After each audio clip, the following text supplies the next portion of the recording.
When you think of the best villain in The Walking Dead, a few ones stand out in particular. Negan, Alpha, maybe Beta.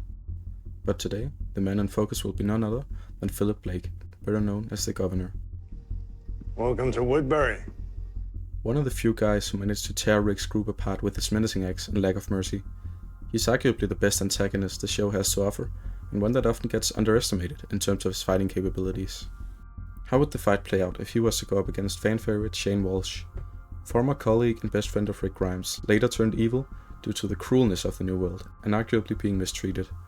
You see, I'll do whatever it takes to keep the two of you safe. He remains one of the most debated characters in the entire show, both in terms of his morality and his fighting capabilities.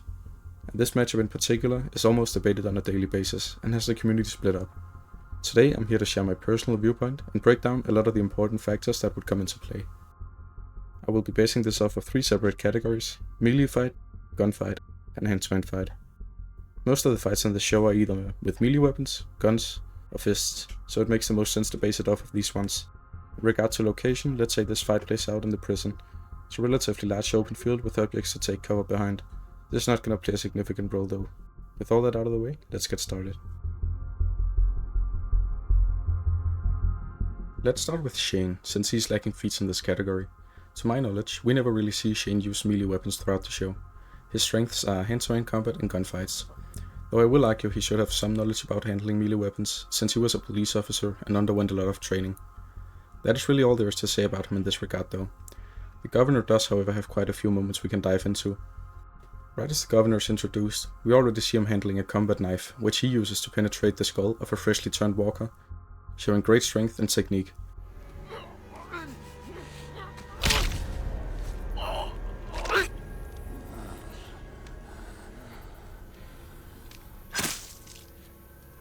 This is a weapon he constantly carries with him throughout the show. We also see him bashing up a skull with the bottom of a rifle, confirmed by Merle Dixon, once again showing great raw strength.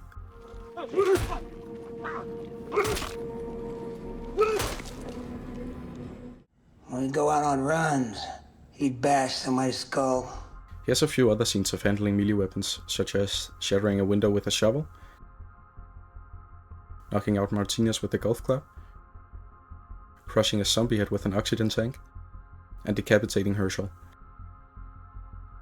Despite us not knowing how he achieved these melee skills, they are undeniable, and this point has to go to the Governor, with unquantifiable difficulty. Gunfight is without a doubt way more close than the previous point, as both characters have a lot of feats here. They do, however, shine in different gunfight scenarios, as I will get into shortly. Shane Walsh is really skilled with handguns and shotguns, and his main selling point is his incredible aim. It's very precise and fast. See, I can be pissed off, I could be whistling Dixie, and I always hit the target. We rarely see Shane miss a target when he's shooting. He has also been using firearms for years during his time as a police officer, and therefore has a lot of knowledge and training in this regard. Shane, however, does not seem to involve himself in long-range gunfights too often, as he primarily shines in mid to close range with his precise aim and fast draw speed. Even though Shane has a lot more gun experience than Philip, he must not be looked over, as Philip has proven multiple times that he is great with firearms. We primarily see him using handguns with incredible precision and fast draw speed, alongside his AUG, a scoped assault rifle, which he has incredible aim with, seen when he shoots his own people down.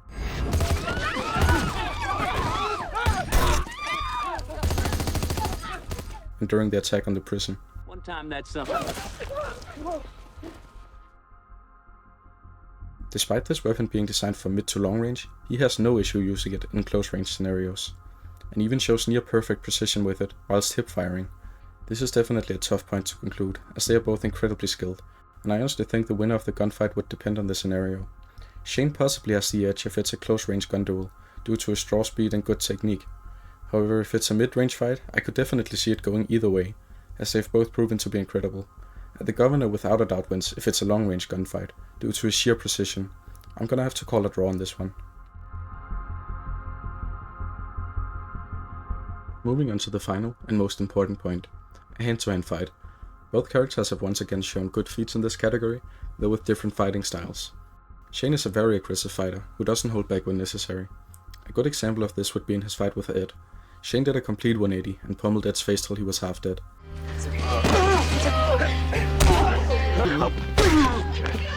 This however only shows his sheer brutality, as Ed is not a skilled fighter who managed to defend himself in any way.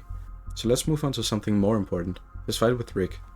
Shane showed clear superiority for most of the fight, physically overpowering Rick and dealing a lot of damage to him with a few blows, while tanking a bunch of hits from Rick that didn't do nearly as much damage.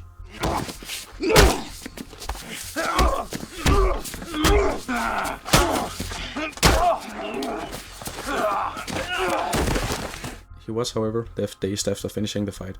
Shane's fighting style consists of throwing fists, elbows, and occasionally headbutts. Now, the Governor's fighting style is just as brutal, if not even more so, and he also fights dirty. Philip is involved in quite a few fist fights, and they all show different traits from him. We see him in a hand-to-hand fight for the first time in Season 3, where he fights Michonne. He physically overpowers her rather easily, and won the part of the confrontation where they both used their hands.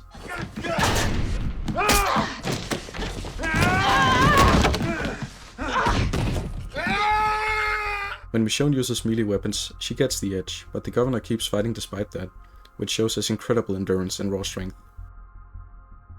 The second fight we see him in is against Merle Dixon. However, this one was quite unfair, as Merle was drunk and had just been beaten up beforehand. But it's still an important fight, since it shows his dirty way of fighting. Right as he takes over the fight, he throws Merle to the ground and delivers forceful kicks to his ribs and stomps to his jaw.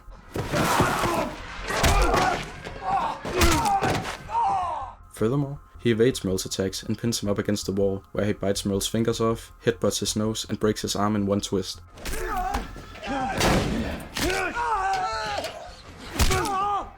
Again, showing his dirty fighting style, and willingness to do whatever it takes to win.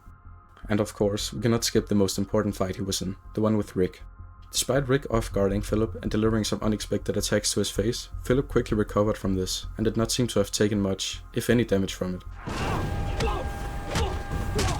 He goes on to combo Rick with different attacks, and after a few seconds of fighting, he quickly overpowers Rick with raw strength and dirty tactics once again, such as headbutting him and delivering a kick to Rick's injury. The Governor won the confrontation and would have killed Rick if he hadn't been saved by Michonne. He ended up taking very little damage himself and performed better against Rick than Shane did, all while having a bullet in his right arm. Both of these two characters are incredibly strong and brutal fighters, but I think the Governor would have the edge over Shane in a hand-to-hand scenario for a few different reasons. His combination of raw strength, endurance, and dirty tactics would be too much for Shane to handle. Even though Shane is a powerhouse himself, I don't think he would be able to compete with the Governor trying to break his arms, bite his limbs, and gouge his eyes out. Furthermore, the Governor's sheer willingness to do anything to win also gives him the edge, where Shane, driven by emotion, struggles with doing bad things, even when they're justified. All in all, I believe the Governor takes this point with high difficulty. Now for the final verdict. Taking everything into consideration, it is time to determine the overall winner. While Shane is a skilled fighter and brutal in his own right, the Governor's dirty fighting style and willingness to do anything, alongside his deadly aim and brutal handling of melee weapons, would give him the edge overall, and I would say it's around medium to high difficulty. Smell a gunpowder and you see the blood, you know what that means? It means you're alive. You kill or you die. I hope you all enjoyed this video, and are looking forward to seeing more from me in the future. Do you agree with my take? Please let me know down below.